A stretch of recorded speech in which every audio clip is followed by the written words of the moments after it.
What if Snape made a Horcrux with Dumbledore's death? Hey brother! Snape is such an interesting character. I mean, he's Voldemort's number 2 guy, but he's never actually killed anyone. His soul remains intact, and he can even cast a Patronus. But he does go on, of course, to kill Dumbledore, which we eventually learned was planned between them, so it shouldn't count as an act of evil. But Snape's a clever guy and certainly no stranger to the dark arts or subverting Voldemort, so we got to wondering, what if Snape was able to piece together Voldemort's Horcrux plan from Dumbledore's clues and decided to use his own trick against him? What if, when Snape kills Dumbledore, he uses the opportunity to make himself a Horcrux in anticipation of Voldemort eventually killing him?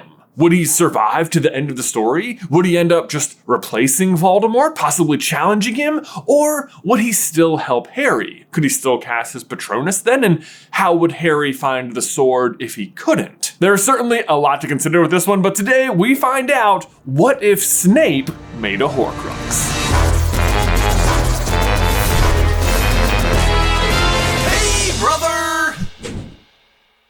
Okay, first let's back up a bit to refresh ourselves on why Snape is doing this in the first place. Why he's the one who needs to kill Dumbledore. Dumbledore's rationale is that, well, he's dying anyway, so they may as well use it to their advantage, and if Snape does it, it will prevent Draco from having to do it and splitting his soul. If you don't mind dying, why not let Draco do it? That boy's soul is not yet so damaged. I would not have it ripped apart on my account. And my soul, Dumbledore, mine. You alone know whether it will harm your soul to help an old man avoid pain and humiliation, said Dumbledore. So I think it's worth noting there that Dumbledore clearly doesn't think that Snape killing him will cause Snape's soul to split. Souls split as a result of the ultimate act of evil, but to Dumbledore, this would be an act of mercy. However, in that same conversation, Dumbledore tells Snape that he has given Harry a mission that is just between Harry and himself, which is of course the hunt for the Horcruxes. But even though he won't tell Snape about it, the very next thing he does tell him is that if Voldemort ever starts to fear for the life of his snake, it will finally be okay to tell Harry one crucial bit of information. Tell him that on the night Lord Voldemort tried to kill him, when Lily cast her own life between them as a shield, the killing curse rebounded upon Lord Voldemort, and a fragment of Voldemort's soul was blasted apart from the whole, and matched itself onto the only living soul left in that collapsing building.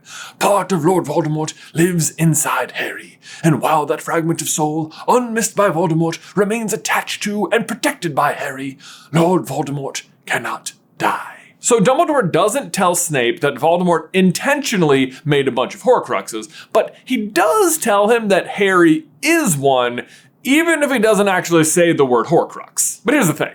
Snape, not stupid. In fact, very smart, and especially well-informed about the dark arts. Snape's always been fascinated by the dark arts. He was famous for it at school. He knew more curses when he arrived at school than half the kids in 7th year, and was part of a gang of Slytherins who nearly all turned out to be Death Eaters. That Snape is just a first year, but we know he goes on to be capable of teaching defense against the dark arts at an NEWT level, so I have a feeling he knows what Horcruxes are and can probably connect these dots. Oh, Voldemort accidentally made Potter a Horcrux? Potter must die so Voldemort can die? And Voldemort won't want Nagini to die? Oh. So for the sake of this what if, let's just assume that Snape is able to put that together, because then the real what if comes in. What if Dumbledore tells Snape the other secret thing that he's keeping? That he, Dumbledore, is the master of the Elder Wand. That is the lone missing piece of information that he needs to tell him, and from there, Snape can just do the rest of the math. Because Snape, as a member of Voldemort's inner circle, will realize that Voldemort has this huge issue of the twin cores and is seeking a new wand. But now, Snape will know that Dumbledore's wand is the wand Voldemort is seeking. So once Voldemort realizes that Dumbledore was the owner of the Elder Wand, Snape can put together that Voldemort's going to want to kill him because he killed Dumbledore. So what is a disgruntled potions master to do? Well, he concocts his own plan. Or so he thinks. To try and survive Voldemort's attempt on his own life by using Voldemort's own trick against him, by making his own Horcrux. And honestly, I kind of love the idea of Snape having a Horcrux, like having his soul split in two, because it just feels like his entire character is always split in two. He is constantly battling his love for Lily with his hatred of James, which does kind of make you wonder how he would treat Harry if Harry was a girl who looked like Lily rather than a boy who looked like James, but that feels like it could get creepy real fast. But Snape is the number 2 man in both Dumbledore and Voldemort's camps. He's amazing at potions, but wants to teach something else. That something else is defense against the dark arts, but he's also enamored with the dark arts. 1 man, 2 sides, and now 2 souls. Now, in canon, I think we can assume that Snape's soul does not split when he kills Dumbledore, so you might be wondering, why would it this time? Well, I think for one, Snape would be planning it from the get-go, and maybe with the additional information about the Elder Wand, he's able to commit the act with like more malicious intent, because he's actually mad at Dumbledore for positioning not just Harry, but also himself into an inescapable position. You've been raising us both? Like pigs for slaughter? Or perhaps just by knowing that his ultimate plan is to subvert Voldemort, his killing is indeed an act of hatred toward Voldemort rather than an act of mercy towards Dumbledore. Because after all, in this line of reasoning, not only will Snape not be able to die, but if he can't die, then Voldemort, at least in Voldemort's eyes, can't become the master of the Elder Wand. Either way, the big moment arrives and they're atop the lightning-struck tower. Draco has faltered and Snape arrives and kills Dumbledore. Avada Kedavra. Then what? Snape's soul is split, but does he stop right then and there to make the Horcrux? No, of course not. There's no time. They all need to get out of there as soon as possible. So, as usual, they flee, Harry pursues, and things go down like you'd expect. Snape gets away. But where does he go? Well, believe it or not, we actually know the answer to that. Grimmauld Place. See, when Harry, Ron, and Hermione arrive at Grimmauld Place after fleeing Bill and Flora's wedding, we learn that Moody put up defenses, specifically against Snape, so that he couldn't tell the Death Eaters of its location. But we also eventually learn that Snape did still manage to re-enter the headquarters after Dumbledore's death when he ransacks Sirius's room and steals the second half of Lily's letter. So, the question is, how did he do this? How did he get past the defenses? And the short answer is, he didn't. Instead, he just got there before the defenses were in place. But since it's like the first thing Moody does once he learns about Dumbledore, and they all find out later that night, it means Snape went to Grimmauld Place like right away. And obviously when he gets there, he's the only one there, or else he couldn't have gone through everything, meaning he would have had a nice private moment where he could enact his plan and make his Horcrux out of Lily's letter. Definitely not creepy at all. Wow, unresolved relationship trauma from our past. Whew. What a great moment to take a brief pause to tell you about today's sponsor, BetterHelp. Here's the question. What does self-care look like to you? Quality time with friends, taking a nap, hitting the gym? For me, personally, in a house with 3 boys, it's just peace and quiet. Anywhere, anytime. But hey, whatever it is for you, it is important to be sure that you are refilling your cup. But if your life is anything like mine, between the kids' activities, commitments to friends, touring the country for your podcast, it can be hard to find that time. But if you ever feel like you have no time for yourself, non-negotiables like therapy are more important than ever. Ben and I, both regulars in therapy. I mean, even if things aren't going like drastically wrong, life can still add up quickly. And having a place to talk, vent, or simply take an hour to think about what you'd like to make more time for can be invaluable. And therapy can help you narrow in on what those activities might be and teach you to set boundaries so you work to make those things a key priority. So seriously, if you're thinking of starting therapy, give BetterHelp a try. Never skip therapy day with BetterHelp. Visit betterhelp.com/super today and you can get 10% off your first month. That's BetterHelp, HELP.com/super. Link is in the description down below. But so how does that change the story moving forward? Well, Snape ends up not being super present in Deathly Hallows until like his big moment at the end, so I think it doesn't change a whole lot about what happens to Harry while he hunts down the Horcruxes. However, we do still need to solve one big scene a little bit differently, and that is the scene where he leads Harry to the Sword of Gryffindor with the Silver Doe. Because as far as I know, if you have a ripped soul, you cannot produce a Patronus, which really is never an issue for the Death Eaters because they fight alongside anything you might need a Patronus for. But it puts Snape in a tight spot here because how is he going to deliver Harry the sword in the woods? Finding Harry will still be no issue because it's just the portrait of Phineas Nigellus overhearing them say where they are in the Forest of Dean, and then he tells Snape, who can still easily track them down. But rather than leading Harry away from the tent, I think this time he literally just emerges from the woods, sword in hand, and begins taunting Harry into a duel. Oh, how I hoped I'd be the one to catch you, Potter. The Dark Lord will indeed reward me handsomely for this. Harry is at a loss. Not only is he still wandless from Godric's Hollow, but he can't understand how they were found. How did you find us?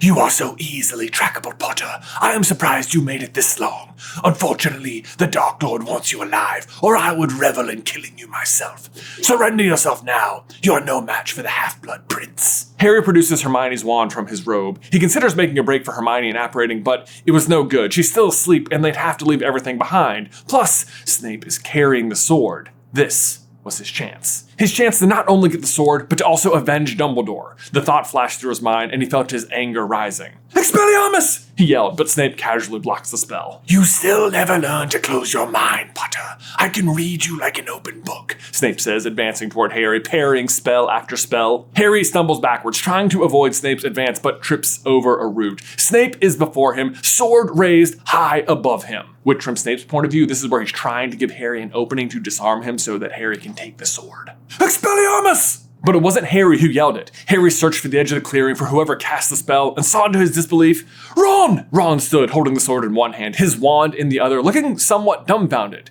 Harry looked back toward Snape, who was getting back to his feet some distance away. Next time, Potter! He shouts and then apparates. So Ron still comes back and Snape still manages to get them the sword, but also gives them some new things to consider. Like, for one, why would he retreat when he probably still had the upper hand? And why not just call Voldemort directly to their location like Nagini did in Godric's Hollow? And how did he find them? Which, if nothing else, does make them even more careful moving forward, which ultimately still serves Snape's purpose of helping them. But of course, no amount of extra protection is going to save them from the taboo when they finally say Voldemort's name, and they still get caught and sent to Malfoy Manor, where they are further confused by the fact that nobody there seems to know Snape had an encounter with them. But Snape's big moment is of course at the Battle of Hogwarts, when what he knew was going to happen finally seems at hand. Voldemort has begun protecting Nagini, and he is about to kill Snape. Harry watches the entire scene unfold as usual. Voldemort explains how his wand isn't working properly, and how he must kill Snape to do it, and then, unwilling to use the wand against Snape, has Nagini deliver him a deadly blow. Voldemort exits, content that he is now master of the Elder Wand, and Harry emerges to confront Snape and finally get some answers. Now usually Snape dies pretty quickly here, but this time he is holding on and grasping at his chest under his robes. He spots Harry and begins explaining. Your mother, Lily, we were friends as kids. Before Hogwarts, I loved her. I always loved her. Something clicks into place in Harry's brain as he hears this and continues to listen to Snape explain everything. Explain how he and Dumbledore arranged his death, how Dumbledore told him about the Elder Wand, and how he knew it meant his own death, and how he'd taken measures to avoid it, to stop Voldemort from becoming the Master. What measures? Harry asks, and from within Snape's robes, he produces the letter he stole from Grimmauld Place. Harry looks astonished, knowing exactly what it is. A Horcrux of my own. Of your own? Does that mean you know about the other Horcruxes? The snake, he responds. And you. Me? He did not intend it, but he must be the one to destroy it. I'm sorry. Harry slumps back, the gravity of what he's just heard sinking in, but in the back of his mind, he already knows what his decision will be. I'll do it. I have to. And then, locking eyes with Snape, thank you, and I forgive you for all of it. Snape is floored. He doesn't feel worthy of forgiveness and is in disbelief at Harry's willingness to sacrifice himself. But as he stares at Harry's eyes, Lily's eyes, he realizes that Harry is only there at all because of Lily's willingness to sacrifice herself as well. This boy he's treated so poorly over the years truly is his mother's son, the woman he loved his entire life. And then the pain rises inside of him, swelling to near breaking as the remorse overflows through his entire body. And suddenly the letter in his hand begins to glow. He clenches it against his heart as another wave of sorrow overtakes him, and then his torn soul exits the page and re-enters his body.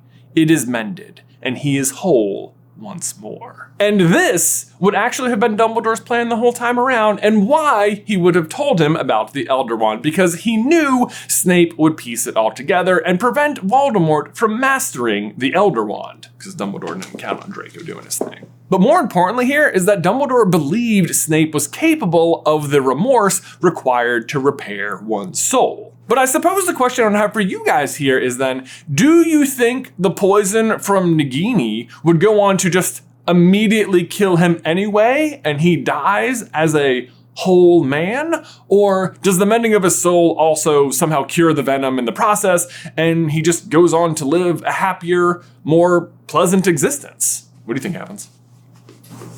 I think he dies. You think he dies? I feel like he dies too. Yeah. But I think it's like it's a better piece of redemption. I think it's a better piece of redemption, and I think it lets you see what Voldemort had an option. Yes. Yeah, like, because they say remorse can do it, but you never see anyone do it. So now you get to. Right, yes. Yeah. Yes. But let me know your thoughts in the towel section down below. But guys, thank you so much for watching today's What If. Don't forget to leave a like if you haven't already, and subscribe so you don't miss any future Harry Potter action from us. If you want to see what if Harry had been sorted into Slytherin, we have a giant series all about that. You can check it out right here. But Ben, otherwise, until next time, I will see you in another life, brother.